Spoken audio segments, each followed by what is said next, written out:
پھر وہ جو معاشی ڈھانچے کی بات کرتے ہیں کہ اس کو یکسر تبدیل کرنے کی ضرورت تو تم نے محسوس کی، لیکن کیا کیا تم نے؟ عملی طور پر تم اس طرف نہیں آئے۔ کیا یہ ہے کہ قریبی سینما میں وہ سیکسی سوزن کی فلم کا آخری شو دیکھا اور گھروں کو نکل پڑے، اور نئے حاکموں کو تم نے لبیک کہا اور وہ جو کچھ انہوں نے کہا وہ لکھ دیا۔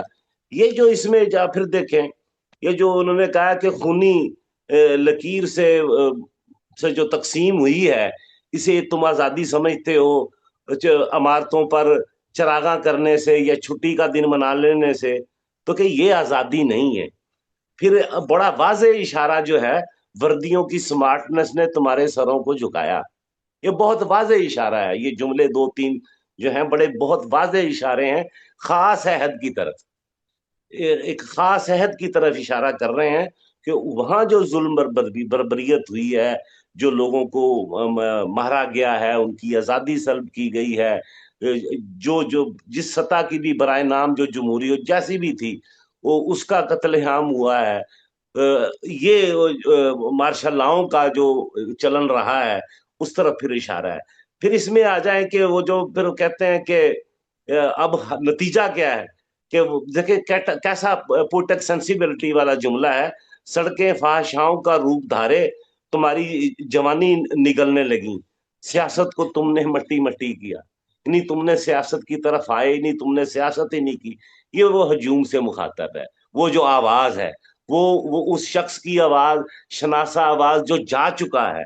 تو یہاں بھی وہ پھر کہتے ہیں کہ ابھی ایک ہی طریقہ ہے شہر حقیقت کی طرف لوٹ کے آنے کا، کہ تم جو ہو وہ اس راستے، اگر تم سچائی کی طرف لوٹاؤ، حقیقت کی طرف لوٹاؤ، تو پھر اس سمت میں تمہارا اٹھا ہوا قدم، ہر قدم میری سمت، میری طرف ہوگا، یعنی میری جانب ہوگا۔ تو یہ ایک افسانہ بھی، چونکہ ہم ان کے بہت قریب رہے ہیں، ہم نے ان کے افسانے بھی یہ سارے پڑھ بھی رکھے ہیں اور ان سے سن بھی رکھے ہیں، تو یہ واضح طور پر ضیاء عہد کی جو بربریت ہے، یہ سارے غلام جسموں کا نوحہ کے افسانے اس عہد کی یاد دلاتے ہیں۔ اگر ہم اس ایرا کو مد نظر رکھ کر ان افسانوں کو پڑھیں گے تو ہمیں تفہیم میں کوئی اتنی مشکل پیش نہیں آئے گی، اور ان کا جو انداز ہے لکھنے کا، جو اسلوب ہے، وہ ایسا ہی تھا، بڑا تیداری والا علامت اور استعارے کے ساتھ۔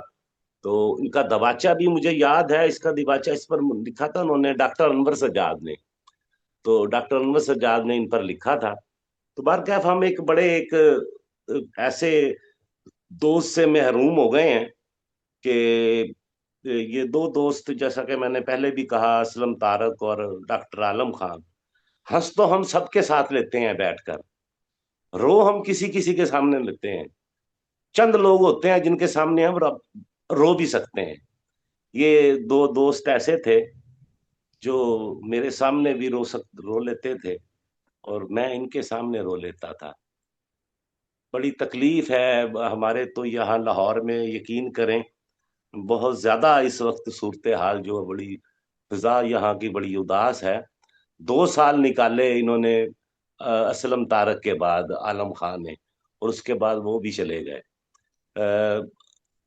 ہمارے جو اس نقطہ نظر کے دوست ہیں اب بہت کم رہ گئے ہیں، جو ہماری سینئر نسل تھی وہ ساری چلی گئی ہے۔ اب لسٹ بناتے ہوئے جب ہم کوئی کانفرنس کرتے تھے، کوئی سیمینار کرتے ہیں، تو اس میں ہمیں تکلیف کا سامنا یہ کرنا پڑتا تھا کہ نہ نسرین انجم بھٹی ہے، نہ افضل توصیف ہے، نہ اس طرح کوئی اور خاتون ہے جو پروگریسو نقطہ نظر سے لٹریچر لکھتی ہو، بات کرتی ہو، اس سماج کو انسانوں کے رہنے کے قابل بنانے کی بات کرتی ہو۔ خاتون ہی نہیں ہے اب ادھر ہمارے ہاں، تو بڑا ایک ہمیں اس کا، اب لے دے کے 2-4 جو لوگ رہ گئے ہیں اور باقی لوگ تو سارے چلے گئے، اب یہ بھی چلے گئے ہیں۔ خیر، زندگی نے چلنا ہے، ایک یہ وقت ہے، اس کے حساب سے لوگ آتے ہیں، لوگ چلے جاتے ہیں اپنا اپنا کام کر کے۔ بہرکیف انہوں نے بڑی بھرپور زندگی گزاری ہے، اکیلے رہے، وہ جو ہمارا ایک بروکن فیملی کا ایک جو نتیجہ بھگتنا پڑتا ہے، خواہ خاتون کو بھگتنا پڑے یا مرد کو بھگتنا پڑے، وہ انہوں نے ایک عذاب سہا۔ اور اس کی وہ اس لیے وہ اکیلے بھی رہتے تھے. اور آخری وہ جو رات ہے اس میں بھی انہوں نے یہی کہا اپنے ملازم سے، وہ جو مختار ان کا ملازم جو انہیں کھانا وانا بنا دیتا تھا، تو مجھے 7 بجے اٹھا دینا، میں نے کہیں جانا ہے. تو وہ اٹھ نہیں پائے پھر.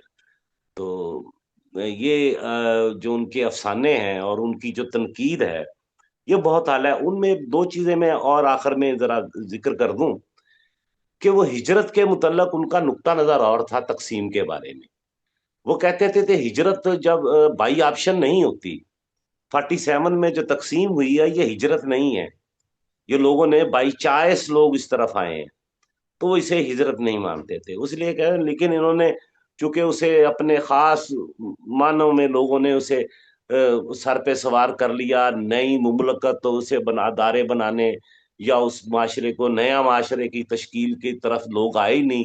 انہوں نے ہجرت کا غم جو ہے وہ اس سے ہی باہر نہیں نکلے. جو جس کو یہ ہجرت کہتے تھے وہ کہتے تھے کہ یہ کوئی امبالے کو یاد کرتا رہا، کوئی امروہے کو یاد کر رہا ہے، کوئی اسے کیا کہ خانپور کی گلیوں کو یاد کر رہا ہے، کوئی بلند شہر کی بات کرتا ہے. تو یہ جو جس طرف بائی آپشن آپ آ گئے ہیں، جسے آپ ہجرت کا نام دے رہے ہیں، تو اس کی تو بات کریں. یہاں لوگوں کے رہنے کے لیے کیا گنجائش ہے؟ عام آدمی کی زندگی کیا ہے؟ وہ کیا کرے گا؟ یہاں کیا ہوگا؟ یہ ملا سے، یہ جبر کی مختلف صورتوں سے آپ کیسے آزادی حاصل کریں گے؟ اسی لیے اس افسانے میں بھی وہ جو بات کر رہے ہیں نا کہ عمارتوں پر جھنڈا لہرانے سے یا چراغاں کرنے سے یا تقسیم ہو جانے سے، خونی تقسیم کے نتیجے میں جو صورت بنی ہے، وہ کہ یہ آزادی نہیں ہے، وہ اس کو آزادی نہیں مانتے. اسی طرح ہجرت پہ بھی ان کا تھا. پھر ان کی جو کتاب تھی یورپ والی، یورپ میں اردو شاعری، اس میں بھی وہ کہتے تھے کہ ہجرت کا استعارہ ان کے ہاں بھی ہے. یہ جو جتنے شاعر یورپ میں موجود ہیں، اردو لکھ رہے ہیں، غزل لکھ رہے ہیں یا نظم کہہ رہے ہیں، تو ان کے ہاں بھی ہجرت ہے. وہ بھی کہتے ہیں یہ ہجرت نہیں ہے، یہ ہوم سکنس ہے، یہ گھر سے دوری کا. تو آئے تو وہ لوگ بھی جو یورپ میں گئے ہیں وہ بھی اپنی مرضی سے گئے ہیں، نکالا تو نہیں، اس ریاست سے تو کسی نے نہیں نکالا انہیں. ہاں وہی پھر بات آ جائے گی کہ ضیاء کے زمانے میں لوگ نکلے بھی ہیں، جان بچاتے ہوئے بھی بھاگے ہیں. تو وہ ایک ان کی تعداد گو کہ بہت تھوڑی ہے. یہاں چونکہ شاعروں ادیبوں کی بات ہو رہی ہے، اس بیانیے کی بات ہو رہی ہے جو استعارہ شاعری کے اندر وہ ہجرت کا لے کے آتے ہیں، تو اسے بھی وہ ہوم سکنس کہتے ہیں. اسے وہ یہ نہیں کہتے کہ یہ جو ہے وہ اس معنوں میں ہجرت نہیں ہے. پھر انہوں نے ایک مجید امجد پر ایک مضمون لکھا تھا. ان کے نگران جو تھے خواجہ زکریا تھے، پی ایچ ڈی کے ان کے تھیسس کے. تو وہاں بھی وہ ناراض بھی ہو گئے تھے ان سے، کیونکہ جو تفہیم خواجہ زکریا صاحب نے یا ہمارے اورنٹیگل کالج میں یہاں لاہور میں، پنجاب یونیورسٹی یا دیگر ہماری جو یونیورسٹیوں کے اساتذہ نے مجید امجد کی جو تفہیم کی یا ان پر جو تنقید لکھی، تو وہ اس سے سہمت نہیں تھے ڈاکٹر عالم خان. وہ کہتے تھے کہ آپ مجید امجد کو دیکھیں تو اس کے جو کردار ہیں وہ تو سارے پرولتاری کردار ہیں. پنواڑی کا کردار ہو، بھنگن کا کردار ہو، یا طلوع صبح کی والی جو نظم ہے کہ جس میں وہ منظر اسکول جا رہا ہے، کوئی دفتر جا رہا ہے، بچے جا رہے ہیں، صبح طلوع ہو رہی ہے، اور وہ پورا منظر جو پینٹ کرتے ہیں، وہ کہتے ہیں جو سارے نچلے سطح کے جو کردار ہیں، عام لوگ ہیں، وہ تو نظمیں ان پر بنا رہا ہے. تو وہ ان کا کہنا یہ تھا ان کی مجید امجد کی تفہیم درست نہیں ہوئی. اور تفہیم کا مسئلہ ہمارے ہاں ہے، اور اچھا خاصا ہمارے ہاں مسئلہ ہے کہ درست تفہیم نہ ہونے سے ہم فن پارے کی روح تک نہیں پہنچ سکتے کہ لکھاری اس میں کہنا کیا چاہ رہا ہے. تو اس میں بھی انہوں نے پھر یہ کہا کہ جیسے وہ طلوع صبح میں ہے کہ باہر گلی میں موڑ پہ گلی میں پانی کیا ہے، زدے تل ملاتا تڑپتا جا رہا ہے، زدے جاروب کھاتا جا رہا ہے.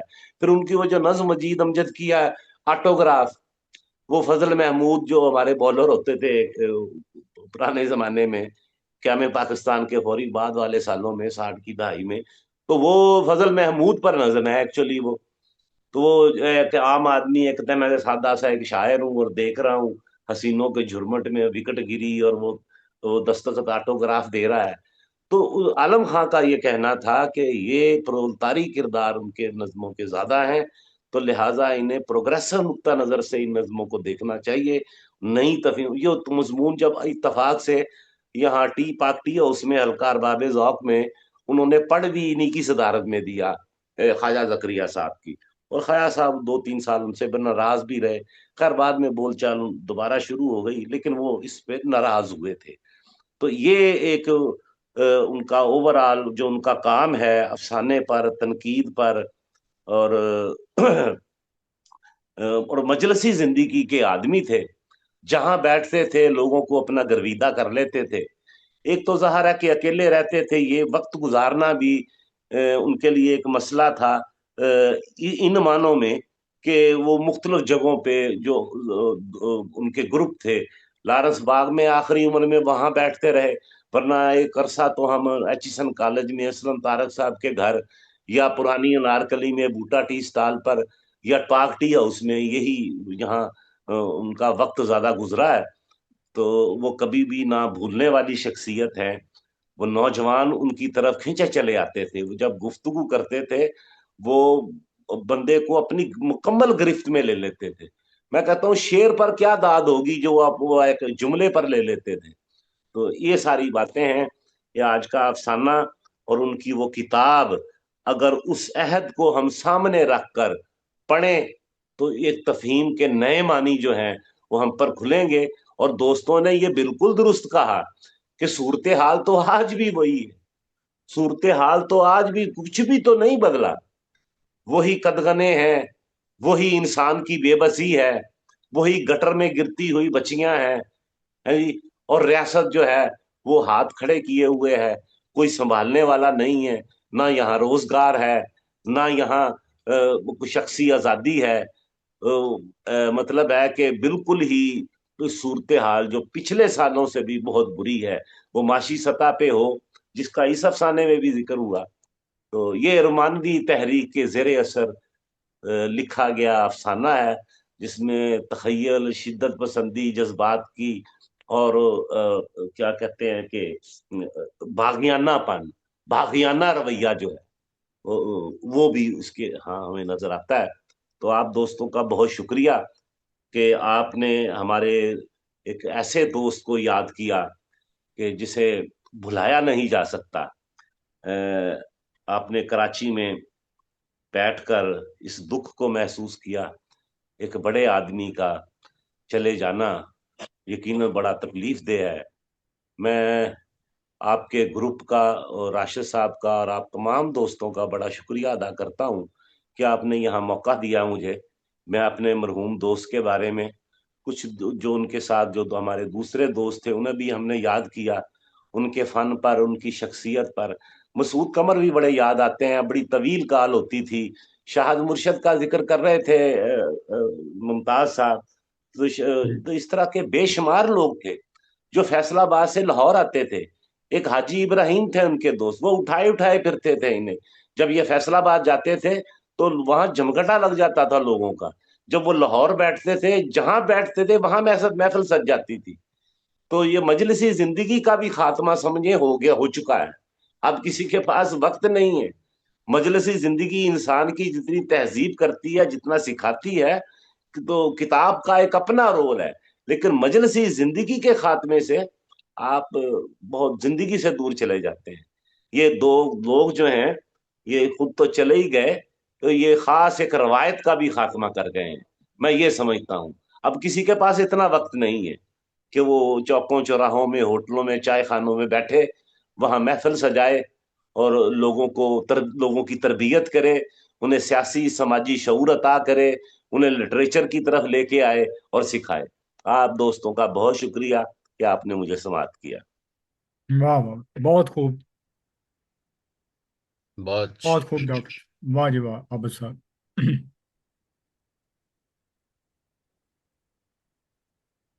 بہت بھرپور سر، صاحب صدر. مجھے لگ رہا ہے کہ اس دوران انجلا جی ڈسکنیکٹ ہو گئی ہیں. میں بھی 2-3 بار ڈسکنیکٹ ہوا ہوں، آج نیٹ کے پھر مسائل ہیں. تو بہت اچھا رہا پروگرام. ہم نے اپنے دوست کو یاد کیا، اور میں بہت ہی شکریہ ادا کرتا ہوں جناب ممتاز حسین کا کہ انہوں نے بہت اچھے لہن میں اور افسانہ جو ہے وہ سنایا. افسانہ سننے میں بھی، اور اگر اس کی پڑھنت اچھی ہو تو وہ آدھا افسانہ تو وہیں سمجھ میں آ جاتا ہے. اور بہت بہت شکریہ جناب عابد حسین عابد کا کہ میری ایک ہی درخواست پہ وہ تشریف لے آئے صدارت کے لیے. اور میں شکریہ ادا کروں گا تمام دوستوں کا. واجد خلیل تھے، نجمہ منصور صاحبہ تھیں، عاصم جی حسین ہیں، قدیر احمد غائر بھی آئے تھے، ڈاکٹر مہر زیدی موجود ہیں، سمین بلوچ بھی آئی تھیں، شاید ڈسکنیکٹ ہو گئیں، خیر زمان راشد، سبین علی بھی آئی تھی، نازیہ نگارش، ڈاکٹر عبدالعزیز ملک بھی آئے تھے، اور ڈاکٹر مریم عرفان نے بھی اچھی گفتگو کی. تو اس کے ساتھ ہی میں آپ سب کا شکریہ ادا کرتے ہوئے، انجلا جی آ گئی ہیں تو میں جو ہے اس نشست سے آپ کو خدا حافظ اور شب بخیر کہتا ہوں. جی سب کو خدا حافظ. میں بیچ میں ڈسکنیکٹ ہو گئی تھی، لیکن بہرحال بہت اچھی نشست رہی. سب کا بہت شکریہ، خاص کر کے ڈاکٹر عابد حسین عابد صاحب کا کہ جنہوں نے ہمارے لیے وقت نکالا. بہت بہت شکر گزار ہم آپ کو. آپ کی گفتگو میں عالم خان صاحب کے لیے تھی ہی، لیکن آپ نے جو مختلف موضوعات کو لے کے گفتگو کی وہ بھی بہت اہم ہے. ہجرت کا موضوع، افسانے کے حوالے سے موضوع، یہ سارے جو آپ نے موضوعات اٹھائے یہ اپنی جگہ بہت اہم موضوع ہے، اور اس پہ خود بذات خود ایک علیحدہ سے گفتگو ہو سکتی ہے، نشست ہو سکتی ہے. بہت بہت شکریہ تمام دوستوں کا. اجازت، شب بخیر. جی اب شب بخیر. فارملی تو ہماری میٹنگ صاحب صدر